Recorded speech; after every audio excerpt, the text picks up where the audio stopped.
Conoce Ocean Medic, ganador del premio al estar más creativo y disruptivo durante la tercera edición de Medical Expo. Ocean Medic es una empresa dedicada a la distribución de equipo de imagenología y radiología.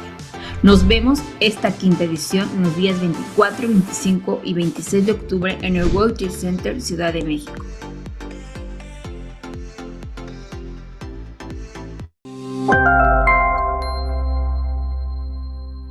En Medical Expo buscamos brindarte un aprendizaje constante y hoy ya eres parte de una comunidad que semanalmente se capacita en los webinarios de dispositivos médicos. Te llevamos de la mano de las tendencias tecnológicas, económicas, políticas y sociales del sector, con invitados especiales que nos comparten su conocimiento y experiencias en la industria de la salud. Síguenos cada viernes y sé parte de la experiencia que traemos para ti.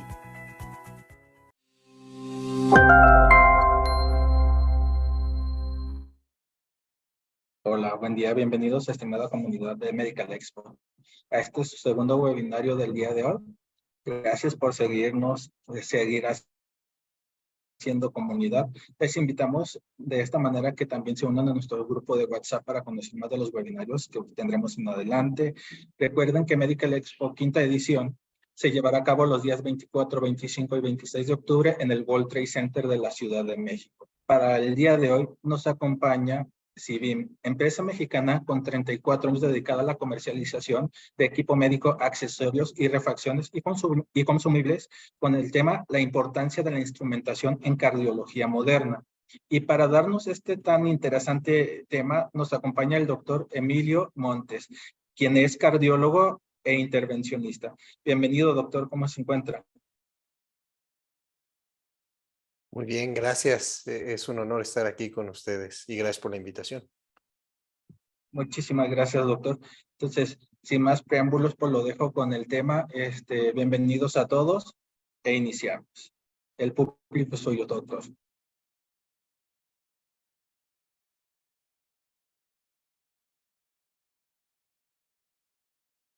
Buenos días. La plática, el nombre de la plática es la importancia de la instrumentación en la cardiología moderna. Vamos a enfocarnos al primer contacto, a la consulta de primer contacto y sobre todo a la prevención, que es lo que tanto aqueja a la salud pública de nuestro país. Pero vamos a adentrarnos un poquito en lo que ha sido la cardiología y la evolución de la instrumentación.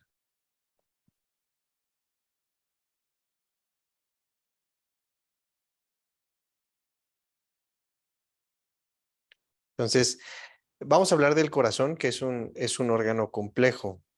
Es el orquestador de nuestra existencia.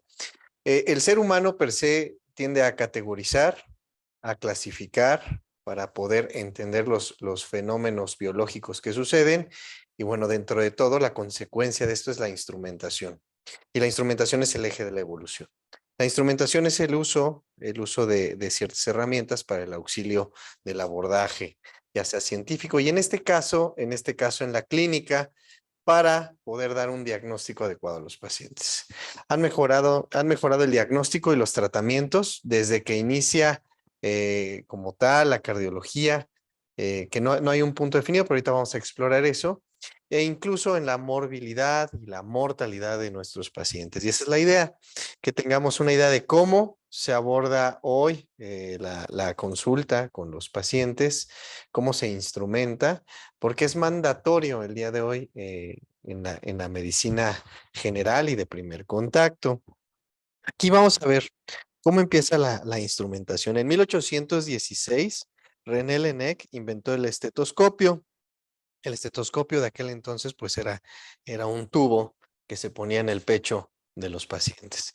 La necesidad de esto de René Laennec es histórica y es porque antes pues el cardiólogo tenía que poner el oído en el pecho de los pacientes y para evitar esto y tener una aproximación de respeto en aquella época pues él inventa este tubo. Él se da cuenta, está viendo unos niños jugar viendo unos niños jugar en un tronco, que le pegaban en un tronco vacío y gritaban de un lado y se escuchaba del otro. Y entonces le ocurre él inventar el estetoscopio.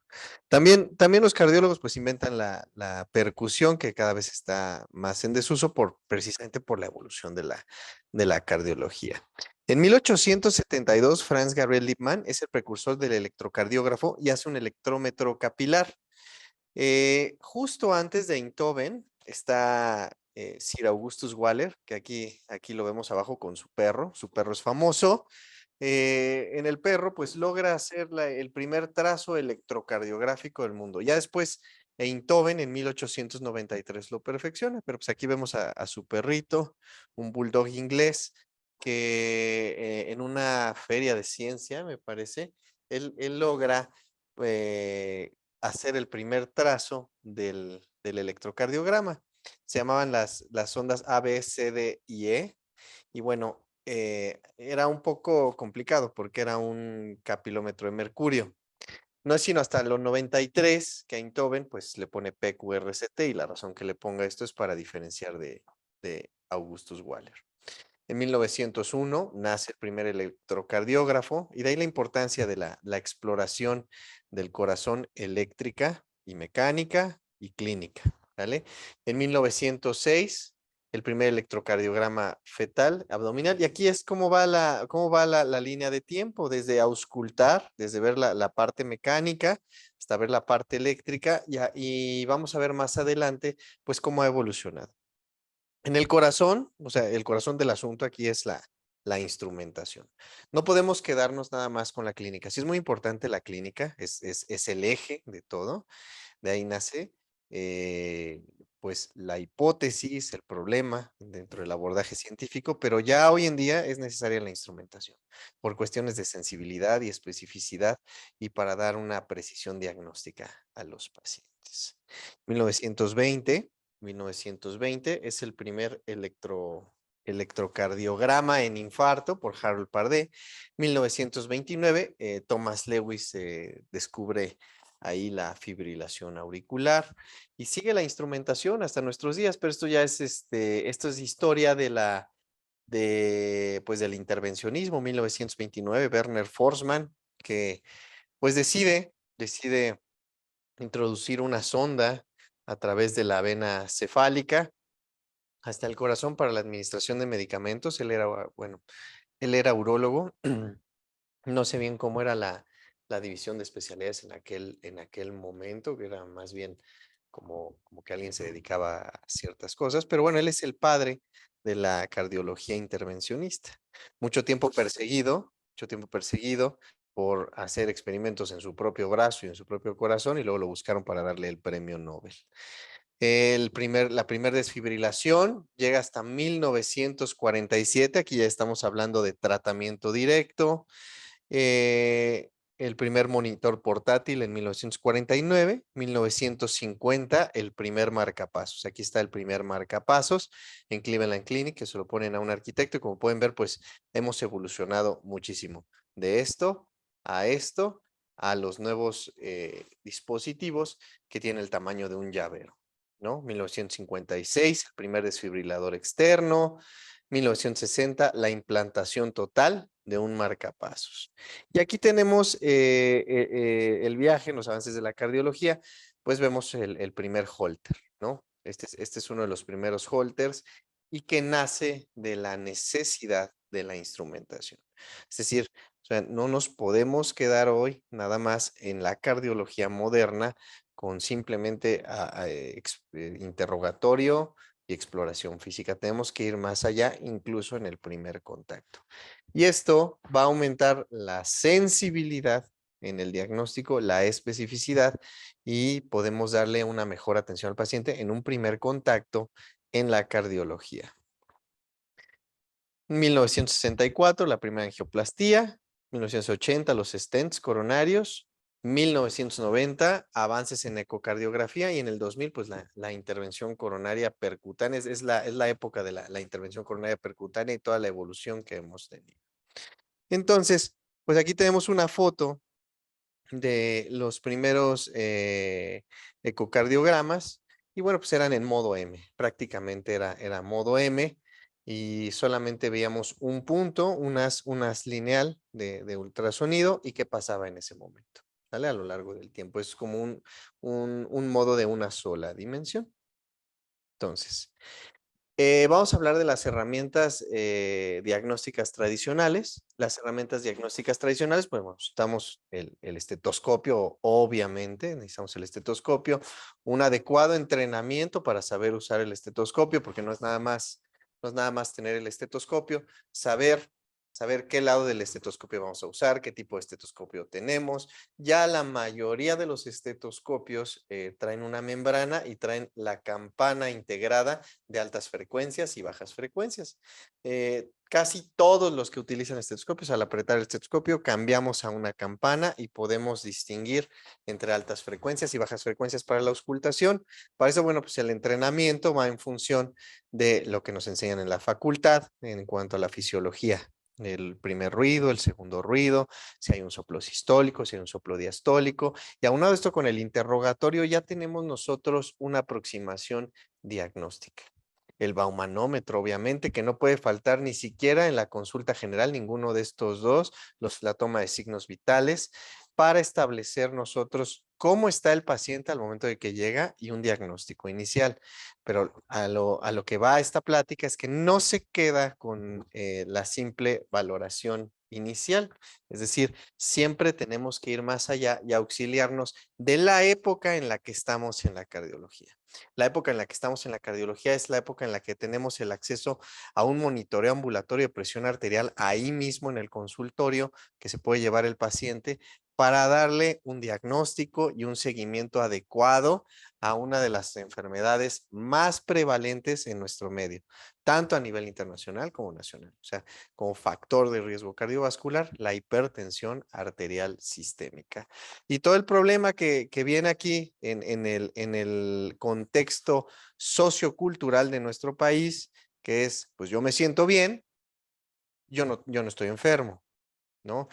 Pero viene la educación del paciente. O sea, ahorita te sientes bien, pero más adelante no te vas a sentir bien. Esta parte de la antropología dentro de la cardiología, en este caso en específico, es muy complejo porque es convencer a un paciente de que hay una enfermedad que hace o tiene que hacer que cambie su ritmo de vida, sus costumbres, su dieta, sus actividades, ciertos hábitos que no son nada benéficos, como el cigarro, el consumo de bebidas azucaradas con alto contenido de fosfato, que van a repercutir con daño en el riñón y en el corazón. Entonces, convencer a la población que nos toca a nosotros dentro de todo el bagaje idiosincrático que hay, pues es complicado. Pero bueno, nosotros nos auxiliamos aquí de la instrumentación para poderle dar al paciente, pues, las herramientas, en este caso visuales, simbólicas, de que sepa qué es lo que tiene. De manera visual, él puede ver en una gráfica, oye, la presión la tengo alta, aquí la tienes alta. Tengo un paciente, por ejemplo, que pues tiene una profesión un poquito compleja y se avienta un cigarro al día y curiosamente cuando se fuma el cigarro se le sube la presión y entonces nada más el hecho de que le digas al paciente, aquí, ¿qué estabas haciendo a esta hora? No, pues me estaba fumando un cigarro en donde yo estaba trabajando, ¿no? Y entonces dices, bueno, pues aquí puedes ver que se te subió la presión en ese momento. Y esto lo hace de manera momentánea, lo vemos de manera momentánea, pero va a tener una repercusión crónica en ti. Tenemos también el uso de Holter, que debe ser un auxiliar también mandatorio en la cardiología. Dentro de las consultas de cardiología, pues lo que se ve, o sea, estoy hablando de cardiología, pero que lo vemos en la medicina general. O sea, es la hipertensión, lo que más se ve. Después van a venir, pues, pacientes que tienen algún malestar torácico y pues es trabajo tanto del médico general, que envía o no envía, como del cardiólogo e incluso a veces del psiquiatra de tratar el dolor torácico. Tenemos que descartar primero lo más grave y luego ya decir, pues, ¿sabes qué? Es un trastorno psicosomático, pero de entrada, pues lo que yo hago en mi consulta es descartar que haya alguna patología cardíaca. Las palpitaciones que, bueno, pues se exploran con el Holter y dentro de las palpitaciones, o sea, que es como, eso es otro signo cardinal, pues vamos a ver que la mayoría de las veces un 70% no va a ser nada, pero lo que nosotros tenemos que detectar es ese 30% que tiene una patología orgánica y lo vamos a detectar muy bien con el Holter. Y con todo esto aumentamos la sensibilidad y la especificidad de nuestra consulta. No nos quedamos con él. Lo más probable es que usted tenga algo que no es orgánico. No. O sea, ¿cuántas veces hemos escuchado en la consulta? Pues sabe que no es nada. Por las características, se aprieta y le duele. No, hay que ir más allá. Sobre todo porque hay pacientes que tienen presentaciones atípicas de ciertas patologías. El uso del electrocardiograma es mandatorio, sí o sí, en la consulta de cardiología o en la aproximación cardiológica. Así como pues en la exploración de ciertas especialidades que van a converger hacia la medicina general, y un médico general tiene que tener su baumanómetro, su estetoscopio, su oftalmoscopio, su otoscopio. Mi recomendación es que haya pues un electrocardiograma, porque nunca sabemos cuándo va a entrar por la puerta un infarto. ¿No? Yo creo que a lo mejor cada especialista va a decir, bueno, aquí tú necesitas esto, tú necesitas eso, pero hacer una medicina general completa, es incluso yo creo a veces más compleja que una medicina de especialidad. A nosotros los especialistas nos llega el paciente incluso con el diagnóstico del médico general y nosotros nos dedicamos a ver pues en lo que estamos entrenados, en lo que vemos el día a día y se vuelve rutinario y tiene que ser más fácil para el especialista. Pero para el médico general, la rutina puede llegar a no existir y entonces se vuelve especialista en todo, en el diagnóstico. Entonces, mi recomendación es que siempre haya un electrocardiograma, pues tiene un amplio uso en varios contextos clínicos y un electrocardiograma, pues de acuerdo a las guías de la AJA, tú tomas tu curso de ACLS, el approach inicial es tomar un electrocardiograma en un dolor torácico agudo. Ya de ahí te das una idea, una gran idea, una gran idea. El paciente distingue o no distingue una angina, pues porque el paciente no sabe a veces lo que está expresando, si se está infartando o si está teniendo una taquicardia supraventricular, una ventricular, si está teniendo datos de bajo gasto, si está teniendo un infarto en ese momento, si tiene elevación del ST o simplemente un electrocardiograma normal y anormal, ¿no? Eso es bien importante. El electrocardiograma, pues, nos va a dar el monitoreo antiarrítmico también de fármacos cardiotóxicos y bueno, es parte fundamental en la evaluación preoperatoria. Entonces, en el approach inicial es necesario un electrocardiograma. Pues las indicaciones yo pondría cualquier consulta de cardiología tiene indicación de electrocardiograma. Cualquier paciente que llega con el cardiólogo, se le tiene que hacer un electrocardiograma. Cardiólogo que no tiene electrocardiograma, pues no está completo su consultorio. Otras indicaciones, bueno, que tenga palpitaciones, que les decía es como la tercera o cuarta causa de consulta de cardiología, mareo, que bueno, por la puerta del cardiólogo entran muchos vértigos, que primero se cree que son presíncopes y después de estudiarlos a profundidad, pues ya vimos que eran vértigo, entonces trabajamos en conjunto con el otorrino, de hecho ahí en el Ángeles, pues es mi vecino, cianosis, que trabajamos de la mano con una neumóloga, como es ahí en el consultorio, dolor torácico y síncope. Otras taquicardia, bradicardia. Algunos pacientes llegan y dicen, es que tengo un soplo, ¿no? Y bueno, pues como que tiene un soplo. Así alguien le dijo, tiene un soplo y cuando hacemos la ecoscopía, pues no tiene nada, ¿no? Hipo e hipertensión, que vamos a hablar un poquito más adelante, lesión miocárdica, isquemias o infartos previos, que esto se complementa con una ecoscopía, ¿no? Ahí sí no les estoy diciendo que tengan un ecocardiógrafo, el médico general. Sin embargo, ya la evolución de la medicina ha sido tanta que ya muchos médicos generales están entrenados en ultrasonido y ya la exploración para ellos es mandatoria con ultrasonido y me parece fenomenal. Y bueno, también vemos funcionamiento y mal funcionamiento de marcapasos o desfibriladores. Los tipos de electrocardiograma, pues antes existían estos electrocardiogramas de un solo canal que solamente veíamos una derivación y todavía hay en algunos hospitales muy buenos, cuando es la única opción, pero ya tenemos que tener ya un electrocardiograma que tenga varios canales, ¿no? Y estos varios canales nos van a permitir a nosotros analizar con mayor profundidad si es lo que estamos viendo es ruido estocástico, si se movió el paciente, si está afuera girando el transformador y nos da descargas y luego simulan ondas P. Son muchas cosas que nos ayudan a ver que tengamos varios canales, ya sea 7 canales, 12 canales, 4 canales. ¿Qué es un canal?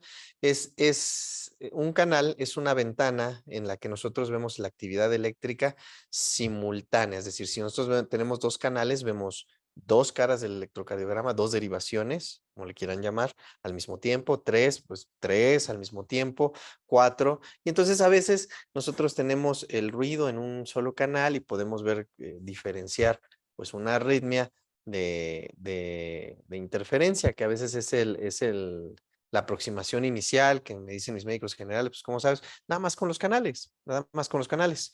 Y pues eso nos sirve bastante. Otra utilidad de que sean varios canales es ver qué está pasando en varios lugares del corazón.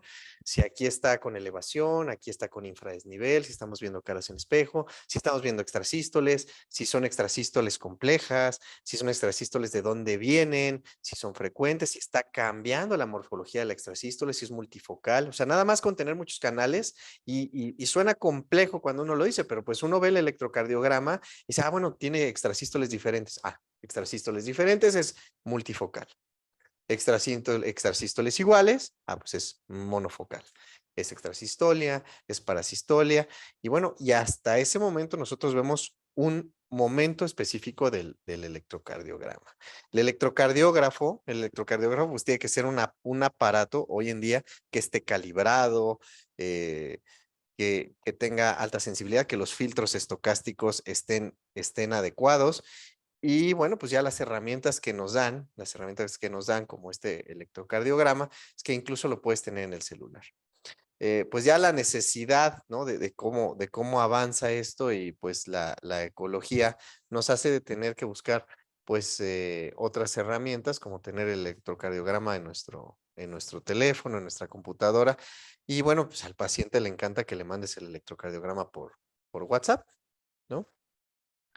Este tipo de monitoreo no se queda solo en una exploración electrocardiográfica de un solo momento. Podemos ver caminatas de 6 minutos para estratificación de hipertensión arterial pulmonar, de cardiopatías congénitas, clase funcional, monitorización en tiempo real y ver qué está pasando en ese momento. Que bueno, llega a haber ocasiones que cachas, pero es lo que pasa, cachas la arritmia, la tienes el diagnóstico y ya el paciente ya no se hizo Holter. Pero en el Holter es complicado, a veces la arritmia se ve, a veces no se ve. Y eso es a lo que va el día de hoy la cardiología moderna. El Holter cardíaco. O sea, ya hablamos del electrocardiograma en un momento preciso, como lo vemos, pero eso es una foto de un número de latidos en un momento. El Holter lo que nos va a aportar en la consulta de la cardiología es, pues, no un momento, sino 24 horas, 48 horas o algunos electros que, como pues hasta 9 días. Porque, pues, ¿cuántas veces tenemos diagnósticos de arritmias que no vemos? No vemos en 24 horas. Y pues lo que se hacía antes, pues con esto, el advenimiento de los primeros Holters que uno tiene acceso cuando es residente y empieza su consulta, pues son ciertos Holters chinos y se lo pones otro día y se lo pones otro día. Y bueno, pues ya el advenimiento de las nuevas tecnologías dice, ¿sabes qué? Lleves el Holter y se lo lleva 9 días. Y nada más le cambia la pila cada 3 días y ya. Y el paciente te habla, oye, está prendido el foquito, nada más cambia la pila y ya. Y entonces puedes revisar 9 días. Suena fácil revisar 9 días, aún con la interfase que puede ser muy amigable, pero bueno, ya es complejo buscar una arritmia en 9 días. Ya ahí tienes que, ya ni siquiera es del cardiólogo, ya nosotros echamos mano de nuestras amistades, electrofisiólogos, para ver un caso complejo de ese tipo. Y bueno, pues aquí tenemos, por ejemplo, un holter que es cómodo, 3 derivaciones, se lo lleva el paciente y ya. Entonces, a mí me gusta mucho este holter que yo tengo en mi consultorio porque agarro, se lo pongo al paciente y dice, ya, se va. Se prende en la computadora y se lo lleva. Y es muy cómodo, incluso lo hemos utilizado en algunos equipos de fútbol. No sé si aguante balonazos, yo creo que no, pero sí les he dicho a los jugadores, ¿sabes qué? Nada más sí entrena, pero no le pegues al balón porque, pues bueno, ahí en el entrenamiento, si luego se lesionan en el mismo entrenamiento, no quiero pensar que le va a pasar a mi holter, ¿no? Pero con muy buenos resultados y sin alteraciones en la toma de las 3 derivaciones que vamos en el holter, ¿sale? Entonces, pues, ¿cuándo vamos a utilizar el holter? Pues todos los pacientes con síncope o presíncope con más de un episodio a la semana. Y hay un espectro clínico de algunos pacientes que se marean y empiezan a tener algunos síntomas atípicos. Es que me estoy mareando, doctor, le sacas el electrocardiograma, ya instrumentaste ahí tu consulta y entonces tienes 50 de frecuencia. 50, 55 de frecuencia. Y dices, bueno, pues esto no sé cómo está de manera global. Le pones el holter, 24 horas, un bloqueo AB de segundo grado, MOBIS 2, un bloqueo AB de segundo grado avanzado. ¿Qué pasa? En un lapso de 5 minutos en 24 horas, pero lo tienes. Entonces dices, bueno, este paciente no ha hecho síncope, está mareado, pero ya tiene indicación de colocarse marcapasos. Y como dicen algunos maestros electrofisiólogos, que son los expertos en la colocación de marcapasos, ¿para qué te esperas en ese momento? A que se desmaye, ¿no? Tiene pausas de 2.5 segundos, no se ha desmayado, bueno, pues es momento de darle calidad de vida al paciente. Hay pacientes ya longevos de 70 años, muy activos. Acabamos de intervenir a uno de 90 años, que tenía síncopes. Ahí en ese caso fue una enfermedad de tronco, pero entero, entero el señor. Hay que saber cuándo se interviene y cuándo no se interviene, porque dicen, no, 80 años, lesiones en todas las coronarias, en angiotomografía, clase funcional 1, y se dedica a contemplar la vida, a estar en su casa, no tiene síntomas. Ese no se le hace nada. El otro contexto, enfermedad de tronco coronario, puede ser muerte súbita en 3 meses, ese sí, ese sí. Y bueno, aquí están todas las herramientas que nos está dando el día de hoy, la tecnología, para que nosotros lleguemos a este diagnóstico y poderle darle calidad de vida a nuestros pacientes. Sirve para determinar palpitaciones asociadas a arritmias o simplemente palpitaciones que el paciente tiene porque es el 19 de septiembre y se pone mal y tienes a la paciente. Tengo así una paciente que le digo, oye, ¿qué estaba haciendo a las 11? Es que era el sismo y la taquicardia sinusal. Oye, no tienes nada. Es una taquicardia sinusal. Entonces, ya lo auxiliamos, le dices que, o sea, el hecho de que tú excluyas un diagnóstico, a veces eso los cura a los pacientes. Clúster tipo A, el paciente está buscando tener algo, no tiene nada, de verdad, se cura, nada más de sentarse y platicar y referirlo con el especialista adecuado, a la psicoterapia. O sea, estamos en la era ya de la salud mental. Ya hemos avanzado tanto que ya estamos incursionando, o sea, todo el personal de salud en la salud mental que no se le daba esa importancia hace 20, 25 años. Y entonces, pues aquí tenemos una imagen de la interfase del holter. ¿Qué es lo que vamos a ver nosotros en el holter? Pues vamos a ver la eficacia y la seguridad de terapias, si está con antiarrítmicos, si se suprimieron las extrasístoles, si son más de 17,000 extrasístoles, si requiere tratamiento, si respondió a beta bloqueador y está sin síntomas y ya no hay que darle tratamiento intervencionista, la respuesta a antiarrítmicos, la función de marcapasos y dispositivos implantables. Hay casos muy específicos en los que sí les ponemos holters. Otra vez, pues, en otras ocasiones, pues nada más instrumentamos la consulta interrogando el marcapasos, viendo qué sucede, tiene arritmias y a veces no es necesario, a veces sí es necesario. En muerte súbita, una paciente que tuvimos ahora de 35 años, que tenía síncopes, y pues el abordaje inicial de 3 médicos que lo vieron, no tiene nada. Le hacemos el Holter, taquicardias ventriculares, tiene en la prueba de inclinación un cardioinhibidor tipo 2, y entonces decimos, bueno, pues a lo mejor va para cardioneuroablación y va para ablación con el electrofisiólogo, 35 años, pues ¿qué puede tener en las coronarias? Tenía una lesión obstructiva en la coronaria derecha ostial. La causa, pues seguimos estudiando el caso, muy, muy interesante. Se trata y bueno, ya no tiene síncopes. Muy joven, pero bueno, estamos nosotros cuidando las colas de la estadística. O sea, el especialista tiene la curva gaussiana y lo que va a cuidar es los casos que se salen de lo común. O sea, el especialista debe de saber qué es lo que le atañe a su especialidad de manera inmediata y aquellos que se salen de lo común poderlos atender para darle sobrevida, adecuada sobrevida. Y todas estas son las herramientas que nos ayudan. El mapa hoy en día que yo diría que es mandatorio para la consulta y que en una consulta de cardiología y que incluso yo diría en una consulta de medicina general, pues para establecer si es o no hipertenso.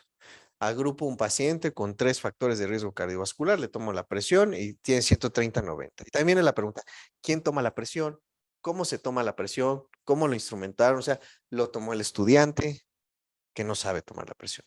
¿Lo tomó el pasante bien?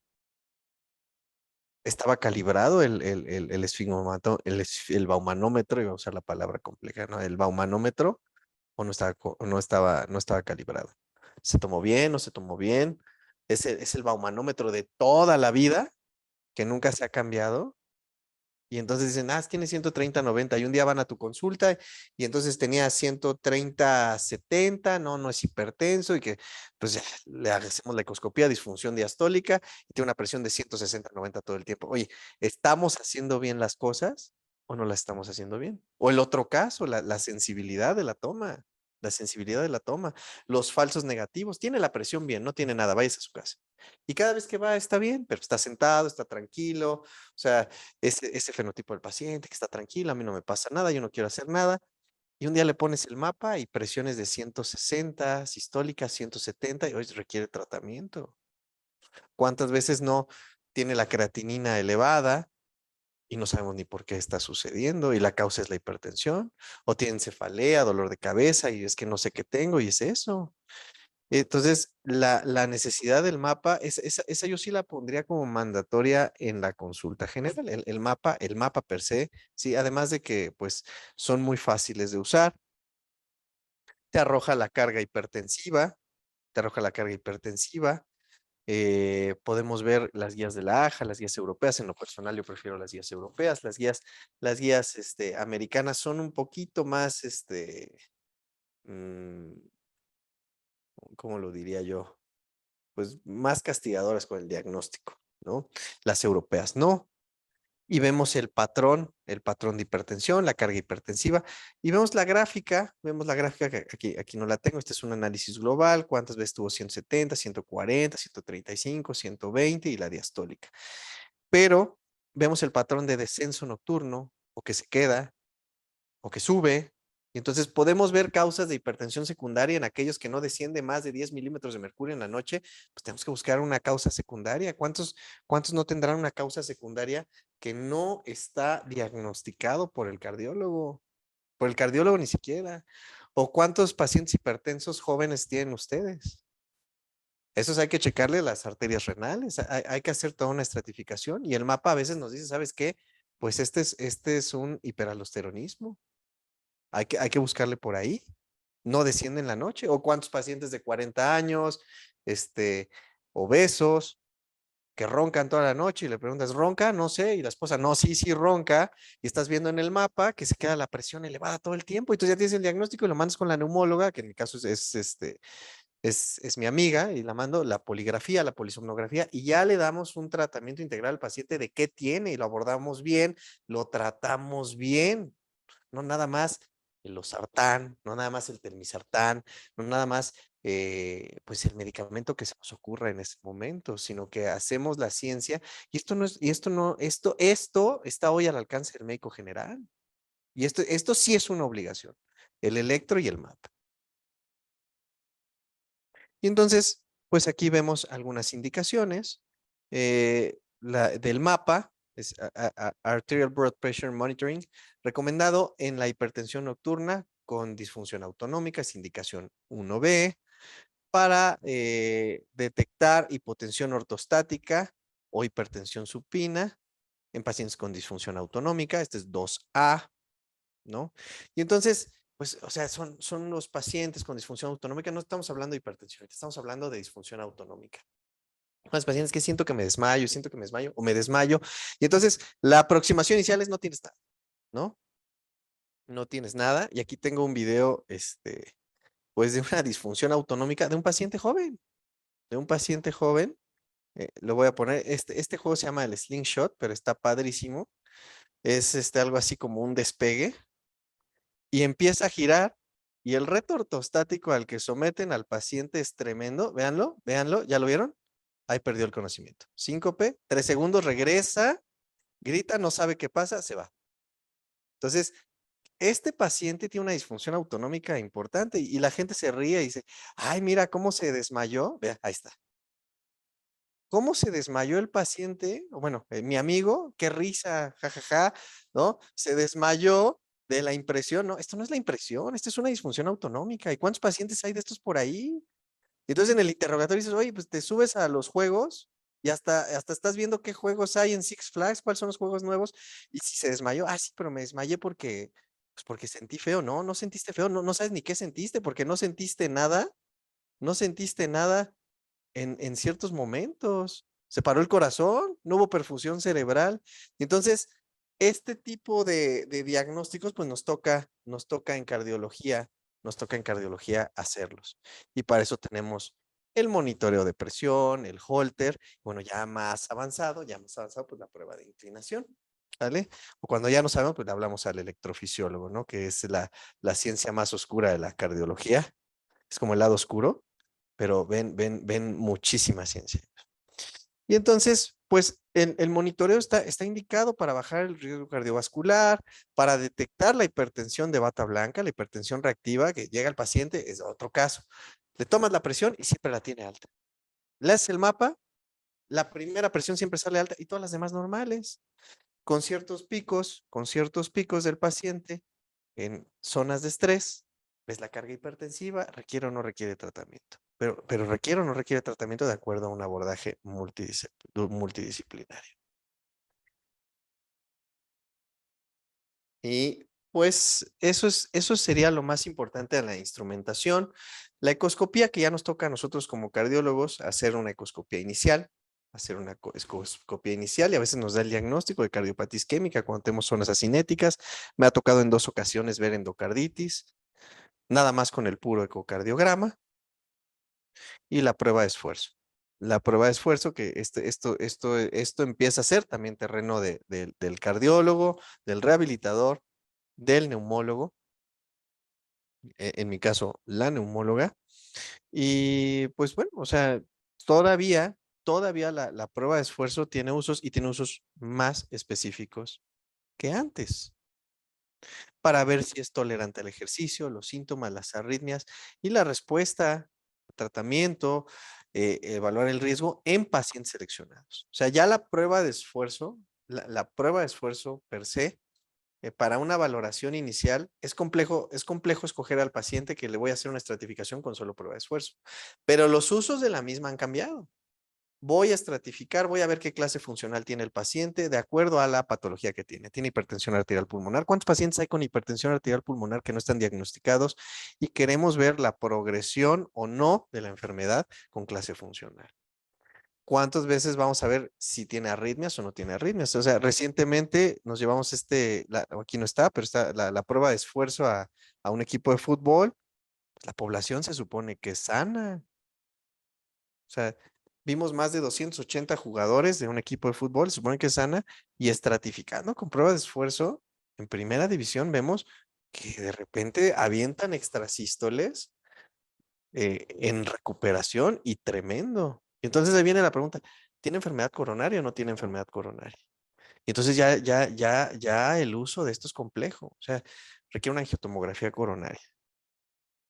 Oye, ¿no tiene nada? Bueno, lo dejamos. Si tiene algo, si tiene un puente muscular y a la paciente le duele el pecho, bueno, pues ya hay que ver si puede seguir jugando fútbol o no. O sea, el uso de la prueba de esfuerzo, si bien la tomografía parece que nos estaba empujando a relegarla, no, sino que se encausa la prueba de esfuerzo a un abordaje diferente del paciente, a la rehabilitación cardíaca, que ya ahorita, pues se ha visto que es lo que da sobrevida al paciente. No es nada más abrirle las arterias y ya.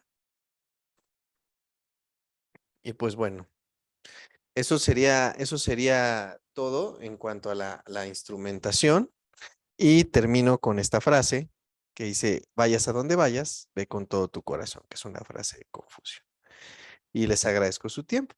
Creo que estamos a buen tiempo ahorita, llevamos 42 minutos, para entrar a la sesión de preguntas. Y pues vamos a ver. Hola, doctor Héctor. Muchísimas gracias por este tema tan interesante. Iniciamos con la sesión de preguntas y respuestas. Por ahí mis compañeros van a estar compartiendo la liga para que puedan obtener sus constancias. Y ya con este aviso, iniciamos con las preguntas y respuestas. Iniciando, nos pregunta Alejandro Arellano. Buenas tardes. Cuando el dolor en la boca del estómago, el dolor que va hacia el pecho, ¿puede ser síntomas de algo en el corazón? Ah, claro que sí. Acabo de ir a la presentación en la Facultad de Medicina de un grupo que abrieron, me invitaron eh, son grupos de estudio que no existían y este es un grupo de estudio de ginecología y obstetricia. Entonces se sientan ahí, pues tres ginecólogos en el panel, se sientan tres ginecólogos en el panel y justamente hablan de esto, de las presentaciones atípicas que tiene la angina. Y curioso porque empiezan a hablar de angina, yo soy cardiólogo y estoy escuchando lo que dicen. Y hay un micrófono abierto, sí. Bueno, es que me distraigo muy fácil. Y entonces, todos los estudios de Angor, de Levin y todo lo que dicen los especialistas que están ahí del colegio de ginecobstetricia, la COG, dicen, todo esto se estudió en hombres. Y se quitaron de manera inicial los estudios de mujeres, pues no sé por qué. No sé, ellos dan una explicación ahí social. Yo no sé por qué lo hace, no sé por qué lo hacen, pero viene a colación esto de la pregunta del dolor de estómago, que las mujeres presentan algo que nosotros llamamos dolor atípico, pero no es atípico, sino que no lo hemos estudiado. Entonces, el dolor en la boca del estómago, así como dices, en un contexto clínico más amplio, sí puede ser una angina, sí puede ser una angina. ¿Cómo se presenta o cómo se empieza a distinguir? Bueno, pues de manera inicial tienen la descarga adrenérgica, tienen esta sensación de muerte inminente que dicen los libros, pero que dicen me siento mal y nada más dicen me siento mal. El paciente dice me siento mal, lo ves y está pálido, diaforético, con la descarga adrenérgica, a veces tienen ganas de ir al baño, ¿no? Y tienen esta presentación. Y entonces es ahí donde viene la instrumentación. ¿Qué te dice el SUROS de cardiología? Ah, es que los infartos inferiores te van a dar estos síntomas. Sí, o sea, sí. Es muy bonito el arte, pero es más bonito la precisión. Y yo soy muy partícipe del arte, de que si el soplo es sonosistólico, mesosistólico, que dónde le duele, que si la presentación, que si nos va a decir, y que adivinas dónde va a estar la zona de la lesión, pero siempre corroborar el diagnóstico con un electro. Entonces, la respuesta es, puede haber presentaciones, a la respuesta a la pregunta que yo le estoy formando, puede haber presentaciones atípicas ante dolor como dices tú, la boca del estómago, el abdomen, etcétera, sí. ¿Puede haber presentaciones de Angor? Sí. Típico, atípico. ¿Qué otras causas puede haber? Puede haber una disección aórtica, puede haber una ruptura aórtica. Bueno, hablando de patologías vasculares. ¿Respondí la pregunta? Sí, muy claro, doctor. Ahora pasamos a la siguiente pregunta. Ujú. Nos dice Cristina de León. Cuando una paciente refiere desmayos y previo dolor en el brazo izquierdo, pero su familia la reanima y la llevan al médico, solo le dan paracetamol. Ella refiere que hace años un médico le dijo que era un soplo, pero hay médicos que le dicen que no presenta síntomas de soplo. ¿Esto puede ser posible? Que un médico que un médico diga que sí presentó un soplo y otro que no. Bueno, aquí la pregunta va dirigida a un diagnóstico de un cuadro clínico que me están presentando. Entonces, ¿qué edad tiene la paciente? Digo, me estoy metiendo mucho en terreno que no debería, pero bueno, o sea, paciente con un síncope, que tiene dolor en el brazo, que si es un soplo o no es un soplo. Primero vamos a definir qué es un soplo. Un soplo es un soplo, es un fenómeno acústico causado por una turbulencia en el corazón. Un soplo no es una enfermedad, es un fenómeno acústico causado por una turbulencia o alguna otra estructura cardíaca. Alguna otra estructura cardíaca, estoy hablando de una cuerda tendinosa falsa. Eso es un soplo, pero un soplo no es un diagnóstico. Ahora, ¿cómo lo maneja la población? Es que yo tengo un soplo, doctor, y ya, entonces yo tenía un soplo en el corazón y yo estaba enfermo del corazón. ¿Y cuántas veces entran y dicen, tengo un soplo y no tienen un soplo, pero no se queda ahí, se queda en la ecografía, en la ecoscopía? Señor, usted no tiene nada. O sea que sí tiene un soplo y es bien difícil poderle decir al paciente, sí tienes un soplo, pero no tiene nada, porque le tienes que quitar de la cabeza cuando tiene un soplo inocente que tenga o no una enfermedad. El paciente asocia, tengo un soplo, estoy enfermo del corazón. Y entonces, lo que hacen algunos cardiólogos, que yo no hago, es decir, no tiene soplo. Sí lo tiene, pero no tiene enfermedad. Pero yo prefiero no mentirle al paciente, decir, tienes el soplo, pero no tienes la enfermedad. Y hay cardiólogos que dicen, no tienes soplo. Y también puede llegar a ser válido porque en la estructura mental del paciente es que esté sano. Pero yo no hago eso, eso lo hacen otros cardiólogos. Yo intento darle todo el bagaje. Ahora, que te digan, es un soplo y tienes una enfermedad, o sea, puede ser, puede no ser, hay que ver, ahí la causa, ahí el eje, el síntoma cardinal. Una cosa son los síntomas y otra cosa son los signos. El soplo es un signo. Ahí el eje cardinal del abordaje del paciente, ahí es el síntoma. ¿Cómo es el síncope? Haciendo qué cosa, cada cuánto se presenta, o sea, cómo se presenta, cuánto tiempo es, y hay que ver si es una causa neurológica o es una causa cardiológica. Si ya lleva mucho tiempo con esto, pues hay que darle atención. Si es una causa disautonómica que puede solucionarse con el aumento en la ingesta de sodio y la fludrocortisona, porque es una disfunción autonómica, pues adelante, pero hay que hacer el diagnóstico de manera bien. ¿Sale? Entonces, el síncope es un capítulo enorme de cardiología, pero sí saber nosotros distinguir entre soplo, la presentación del síncope y lo que decía, abordar bien al paciente y cuándo derivarlo con un cardiólogo que te vaya a decir, o sea, el cardiólogo te debe decir, el diagnóstico es este. O sea, no, el cardiólogo ya en ese punto no te puede decir, yo creo que es. ¿Respondí la pregunta? Muchas gracias, doctor. Ujú. Ahora, nos pregunta Josefina Palafox. Doctor, tengo una paciente obesa que ronca, pero sus presiones son bajas. 7040, máxime 90-60. Ujú. Y ahora nos dice Ariadna. Hola, buen día. Disculpe, ¿los ataques de ansiedad los trata un cardiólogo? A ver, primero la pregunta anterior que no terminé la formulación de la pregunta, que si tengo una paciente que tiene 70-40 y no sé qué pasa, ¿no? O sea, hay que ver 70-40, pues hay que ver cómo se le está tomando la presión, si el baumanómetro es el adecuado, porque es una paciente obesa, hay que medirle. O sea, yo en mi consultorio tengo una cinta métrica, hay quien dirá que es exagerado, les mido la circunferencia del brazo y ya veo cuál de los baumanómetros que tengo ahí le corresponde. O sea, pero eso es saber qué baumanómetro le corresponde. Si le pongo uno más pequeño, dice el Braunwald, me va a dar 10 milímetros de mercurio alto. Si le pongo uno más grande, me va a restar 10 milímetros de mercurio. Entonces, ver cuál le corresponde. ¿Tiene apnea obstructiva del sueño? Hay que abordar eso. ¿Tiene hipertensión pulmonar o no tiene hipertensión pulmonar? Hay que hacerle una ecografía. Yo empezaría eso, pero tengo datos muy someros. Hay que abordarlo bien, hay que instrumentarla bien y hay que hacer el abordaje inicial bien. Si tú sospechas que tiene una apnea obstructiva, pues hay que auxiliarnos del neumólogo y ver si requiere una poligrafía o una polisonografía. La siguiente pregunta que me hiciste ¿Me la puedes me la puedes repetir, por favor? Gusto, doctor Héctor.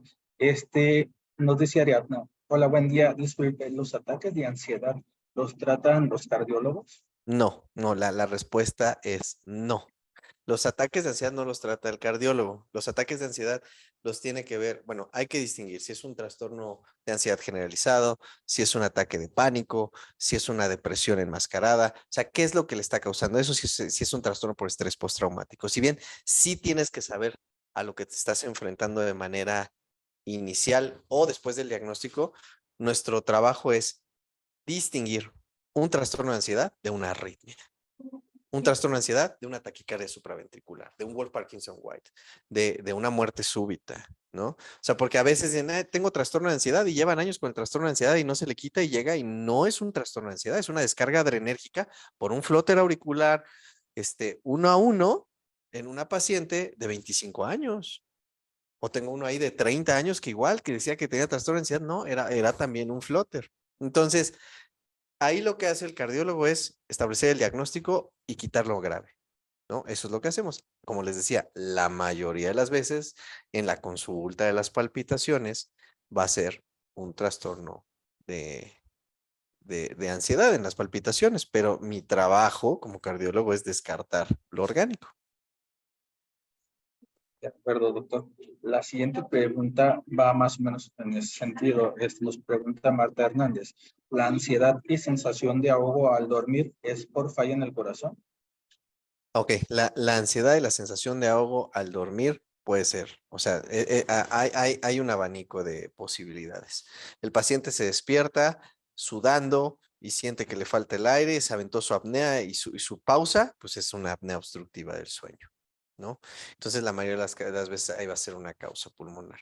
Tiene falla cardíaca, tiene la fracción de expulsión baja, no se puede acostar y está mal optimizada, tiene la presión capilar elevada, esto que es que está con datos de edema pulmonar, que está con estertores, que está con una sobrecarga hídrica, bueno, pues es la falla cardíaca. O sea, hay que abordar bien al paciente.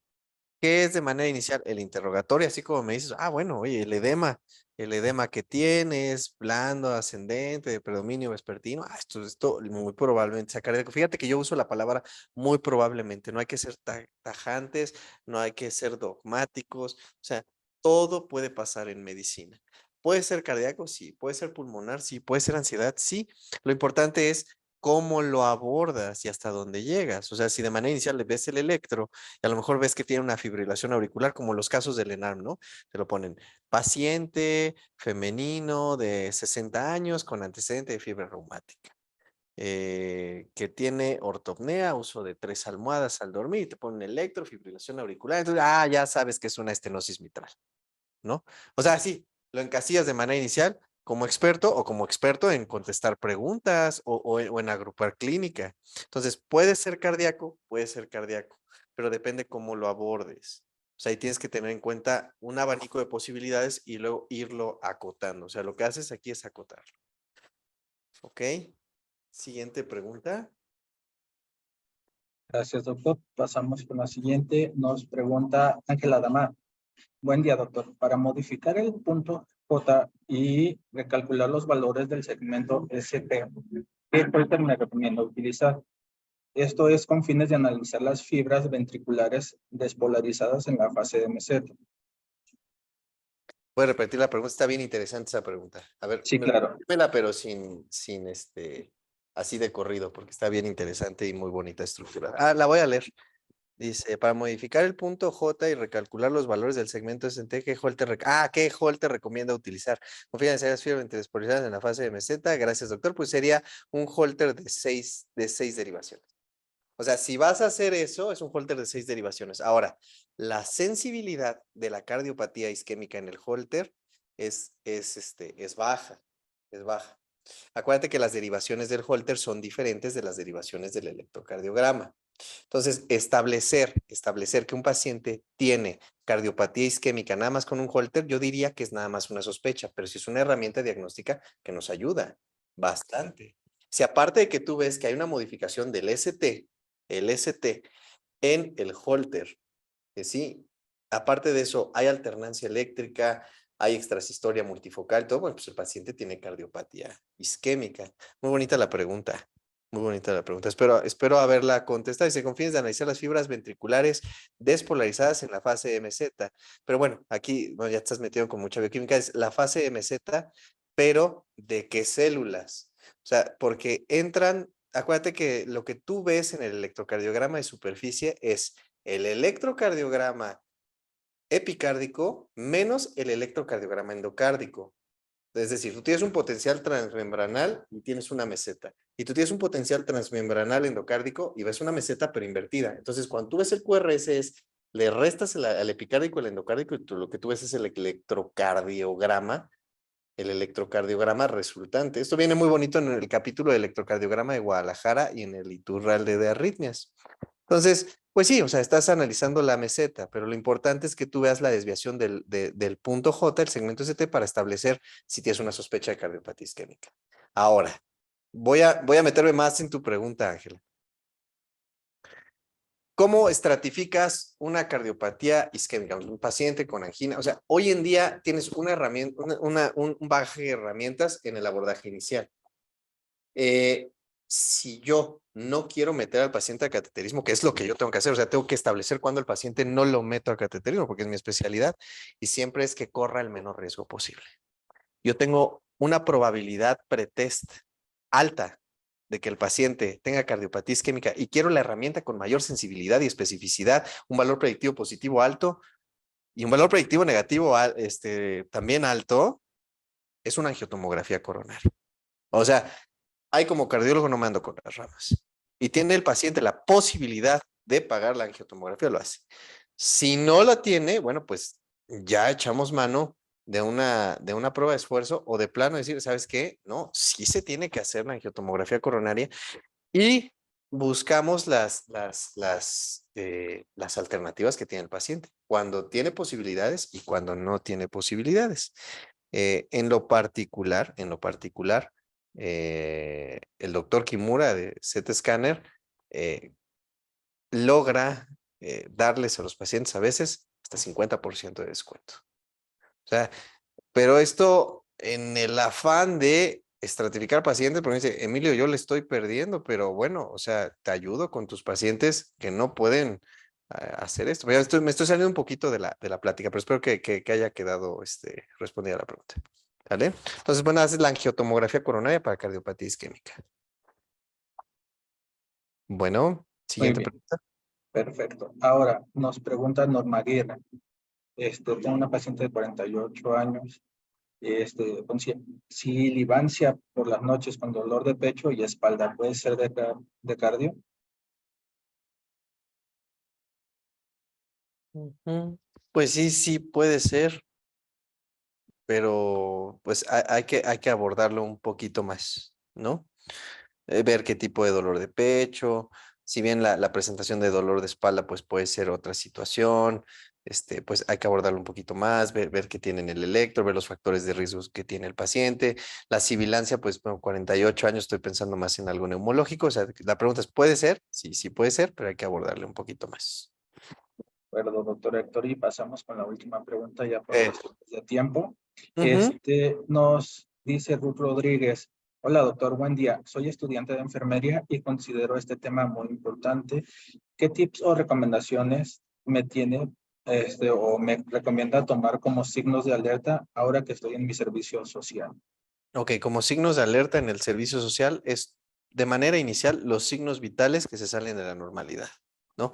Un paciente con hipotensión no explicada y que no tenga una perfusoria arriba de 60, tiene que llamar la atención. Un paciente con taquicardia, o sea, y me estoy basando en las guías del ACLS, en el ACLS también, una taquicardia, que tenga una sistólica menor de 90, hay que ver qué está pasando. Que tenga taquicardia, que tenga alteraciones del estado de conciencia, que tenga dolor de pecho, o sea, en general el dolor de pecho pues es algo de alarma, ¿no? El dolor de pecho, datos de falla cardíaca, que no sature bien, o sea, que sature 80, 70 y tiene taquicardia, pues es lo que hay que tomar en cuenta. Alteraciones del estado de conciencia, pues es de preocuparse. Entonces, o sea, yo englobaría esos digo, englobar todo es un poquito complicado, pero pues, me acuerdo cuando yo era residente y lo que dice el doctor Pinsky él es intensivista, no recuerdo el nombre del libro, pero bueno, él tiene así como varios puntos de cuando el paciente está grave. Dice, toda hipotensión de reciente aparición no explicada es de importancia, ¿no? O sea, puede ser el paciente avisante que le va a pasar algo. O sea, y yo hablando de cardiología, ¿no? Cifras hipertensivas en rangos peligrosos, yo también lo pondría. Alteraciones del estado de conciencia, por supuesto que sí, o sea, no puedes, llega con alteraciones del estado de conciencia y lo mandas a su casa, eso no puede suceder. Llega con dolor de pecho y hace un abordaje superficial y lo mandas a su casa creyendo que no es, creyendo, apostando a que no es, eso es algo que tampoco se puede hacer, ¿no? Pues sería un poquito de lo que podría yo aportar, ¿no? Expresar toda la lista, pues es interminable, pero espero haber ayudado a la respuesta de la pregunta. Gracias. Y por último, ya tenemos un pilón de pregunta, A ya ver, el que pilón. Brenda nos está pidiendo que por favor leamos su pregunta y nos dice, ¿es necesaria un stent cuando las arterias están calcificadas en una válvula con ramificaciones, aún con un intento fallido, dentro de una cardiopatía isquémica? Y se refiere a un cateterismo. Sí, había metido, fíjate que instrumentación en la imagen intravascular, que es mi área aquí, pero quité las diapositivas para enfocarme en el primer contacto, que considero que es importantísimo. Dice, ¿es necesario un stent? ¿Las arterias están calcificadas? Es que no entiendo lo de una válvula. Está ahí Brenda, si nos puede dar un poquito más de contexto. ¿Qué válvula? Hola Brenda, ¿nos puedes apoyar, por favor? Si podría un poquito ahondar la pregunta. Y sí la voy a responder, es que aquí abajo dice, por favor, mi duda. Pero nada más que ahonde, que elabore un poquito más la pregunta. Nos contesta que es la aorta. La aorta. Ok. Tengo datos un poquito inespecíficos aquí del caso que me quiere presentar Brenda, pero voy a intentar responder de la manera más certera posible. Entonces, un stent, ¿cuándo es necesario? Primero, en un contexto agudo, en un infarto, una oclusión total. O sea, lo que tenemos que hacer para que una terapia sea adecuada es que mejore sobrevida, mejore morbilidad, o en bioética, la tercera causa sería que sea compasiva y quite los síntomas. Ahorita nos vamos a enfocar en las primeras dos. ¿Cuándo ponemos un stent? Vamos a poner un stent cuando mejoremos sobrevida, o en un infarto, o en un área que no ha sido explorada de la cardiología, que nosotros evitemos el remodelado y aumentemos la fracción de expulsión de cierta zona. ¿Cuándo poner un stent? El estudio Courage indica que la sobrevida no aumenta en un paciente que tiene angina y le pones un stent, no aumenta la sobrevida. Entonces viene la pregunta, ¿se le pone el stent o no se le pone el stent a un paciente que solo tiene síntomas? Es complicado. El estudio Curia se hizo nada más en clase funcional 2 o no, en clases funcionales 1 y 2, parece. Entonces, pues son pacientes que, o sea, tú no ves, o sea, tú ves pacientes que tienen clase funcional 2, 3, 4. Entonces, todavía no está respondida esa pregunta, respuesta a esta pregunta. ¿Qué arteria se considera pronóstica? La arteria descendente anterior. Pero el contexto clínico nos va a decir cuándo va a ser diagnóstico, cuándo va a ser diagnóstico. Hay ciertas partes que no tocan los estudios, que son lesiones no críticas, sino de riesgo, que están con placas próximas a rupturas, que tienen el trombo activo, y entonces pues ahí le bajas el stent. Y no se lo bajas y empieza a embolizar y a veces se muere y a veces no. Y hay quien dice, no, nada más aspirina, clopidogrel. Ahí mi recomendación ahí es poner el stent. Calcificada, ok, sí. Todas las lesiones o casi todas las lesiones van a ser calcificadas. ¿Qué cantidad de calcio? Pues depende de esa lesión. Nosotros evaluamos con un ultrasonido y vemos los grados de calcio. Si tiene más de 180 grados de calcio, si vemos que no se va a poder romper y no se va a poder abrir, nosotros utilizamos otras cosas. Lo nuevo que se usa aquí en México es Shockwave. Shockwave, que ya lo usamos 2 veces, mi compadre y yo, en Grupo Ángeles, Y está el rotablador. El rotablador es una fresa de puntas de diamantes que gira y rompe la placa y ya después se coloca el stent. Entonces, ¿cuándo ponerlo? O sea, es necesario poner, depende del contexto, lo que yo les decía. O sea, el paciente, qué clase funcional es, qué hace de su vida, la lesión es de riesgo, la lesión no es de riesgo. O sea, tiene 90 años y el paciente se dedica a una vida contemplativa, está en clase funcional 1 y no es de riesgo a pesar de que ya tiene cardiopatía isquémica avanzada, pues hay que ver cuándo la medicina es compasiva, los principios de bioética, no maleficencia, no nada más le vas a bajar un stent porque sí, es beneficencia, autonomía y no maleficencia y que el paciente quiera autonomía, someterse al riesgo. O sea, es muy complicado. Dice, en una válvula con ramificaciones, bueno, no hay válvula con ramificaciones o no sé a qué se refiere si es de los depósitos de calcio. Si tiene una valvulopatía aórtica, bueno, pues la valvulopatía aórtica pues ya es otro capítulo. ¿Se puede tratar la cardiopatía isquémica y la estenosis aórtica o la insuficiencia aórtica? Sí, pero hay que ver el contexto. ¿Tiene indicación? La respuesta es depende del contexto. Pero ya te di varias herramientas de lo que hacemos y cómo se toma la decisión. Ya te hablé de lesiones críticas, perdón, de lesiones de riesgo, de clase funcional, del estudio Courage, o sea, y eso es lo que va a individualizar el cardiólogo y siempre en un marco de bioética. ¿Vale?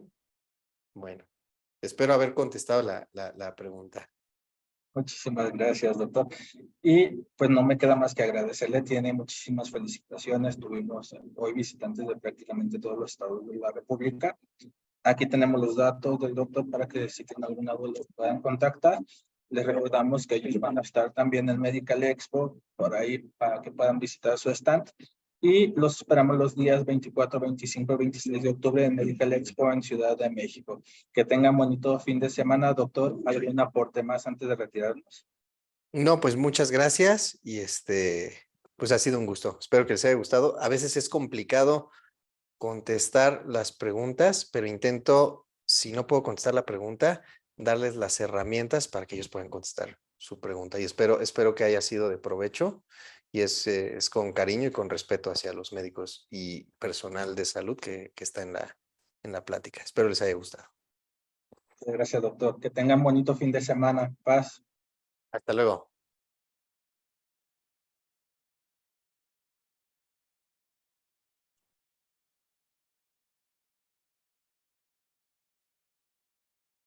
Conoce Ocean Medic, ganador del premio al stand más creativo y disruptivo durante la tercera edición de Medical Expo. Ocean Medic es una empresa dedicada a la distribución de equipo de imaginología y radiología.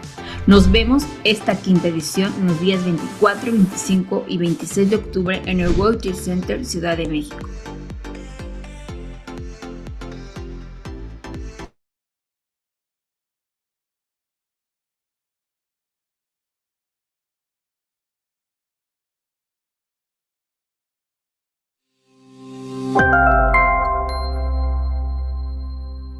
En Medical Expo buscamos brindarte un aprendizaje constante y hoy ya eres parte de una comunidad que semanalmente se capacita en los webinarios de dispositivos médicos. Te llevamos de la mano de las tendencias tecnológicas, económicas, políticas y sociales del sector, con invitados especiales que nos comparten su conocimiento y experiencias en la industria de la salud. Síguenos cada viernes y sé parte de la experiencia que traemos para ti.